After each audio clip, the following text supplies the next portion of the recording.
Mike Sierra 1 can't handle the truth. You're a cheat and a swindler. That's what you are. How can you do a thing like this? I am authorized to assure you these rumors are based on hysteria and are absolutely false. I repeat, these rumors are absolutely false. Welcome back, and thank you for joining me once again as I take another look into the relentless lies of Mike Zeroh.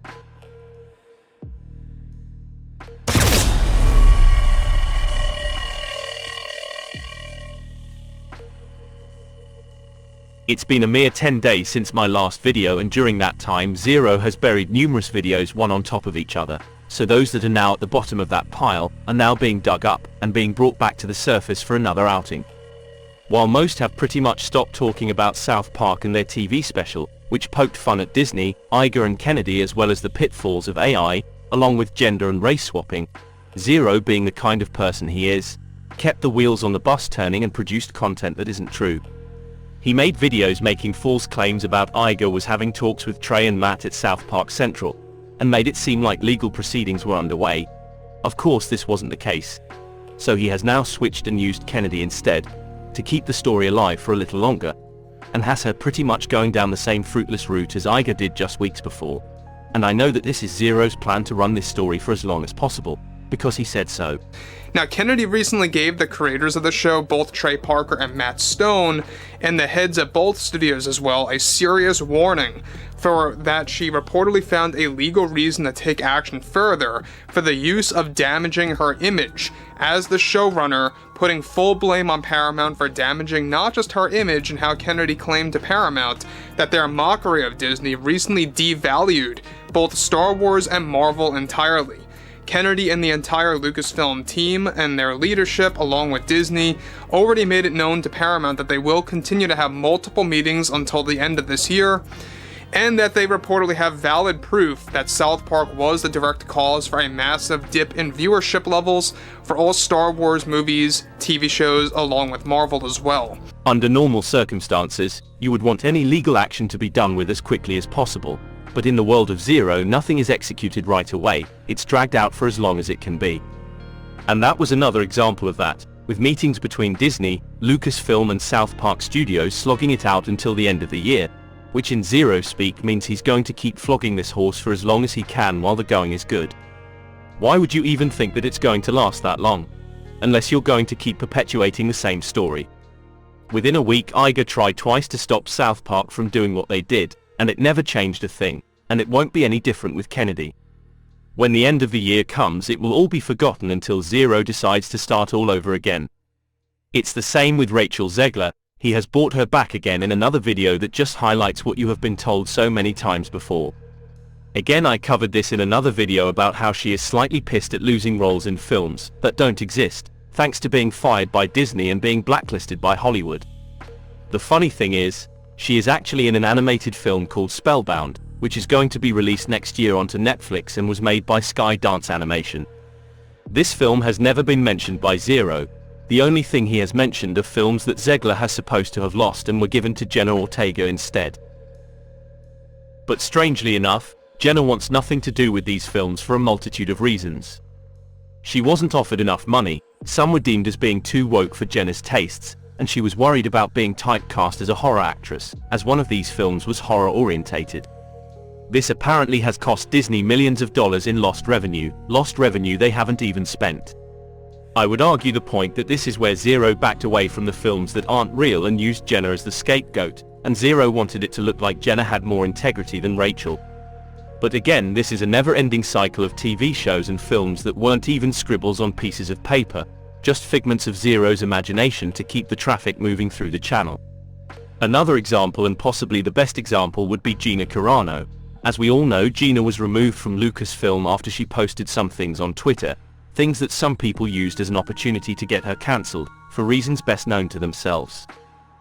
During this time, Zeroh claimed month after month that she was going to return in Season 3 of The Mandalorian, which he eventually brought to a close with a fake response from some Lucasfilm representative claiming she won't be returning. So he then had her coming back for a special reworked Season 2 of The Mandalorian where her deleted scenes were going to be used in some episodes.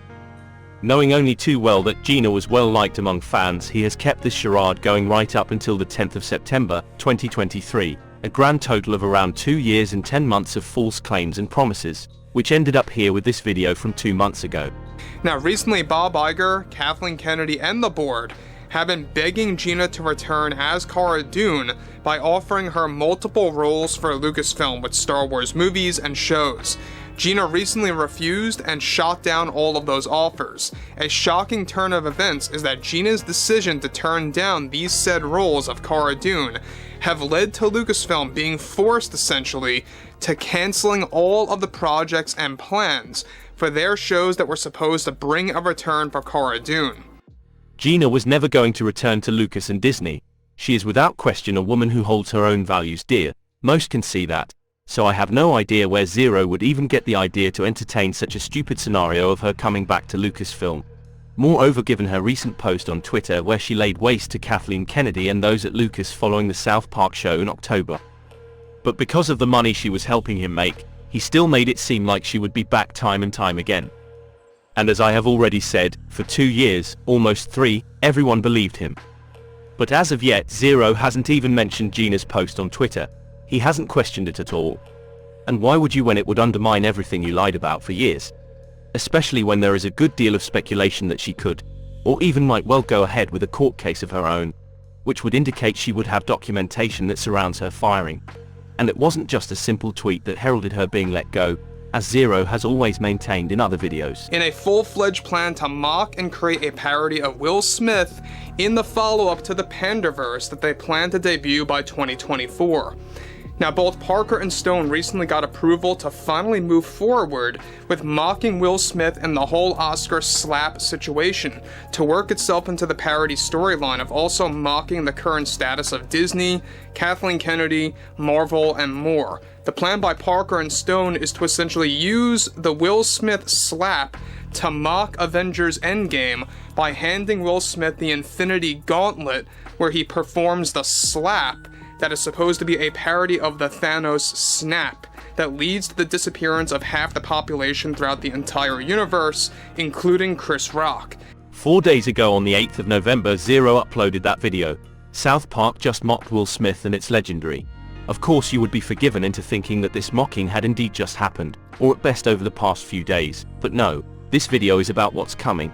And it's not happening tomorrow or even next week, it's going to happen next year, which continues to fall into line with Zeroh's inability to look at the here and now, so he can drag his clickbait out for as long as he can. Will Smith slapped Chris Rock during the 94th Academy Awards on the 27th of March 2022, and it's only now that South Park are somehow going to use this slap as a continuation of the Panderverse. Well, that's what Zeroh wants you to believe, or maybe Zeroh got the idea for this clickbait news story from this video, which came out 7 days after it happened on the aforementioned date.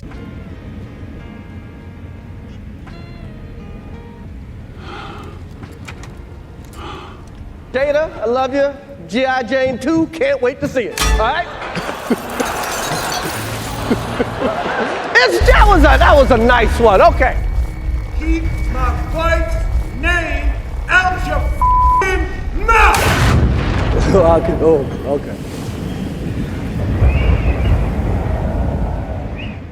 Well, that's all I have for today, so until the next time, take care and I'll see you again soon.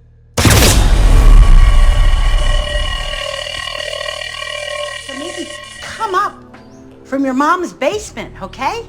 And get a real life and stop scaring people, you nerd. You basic.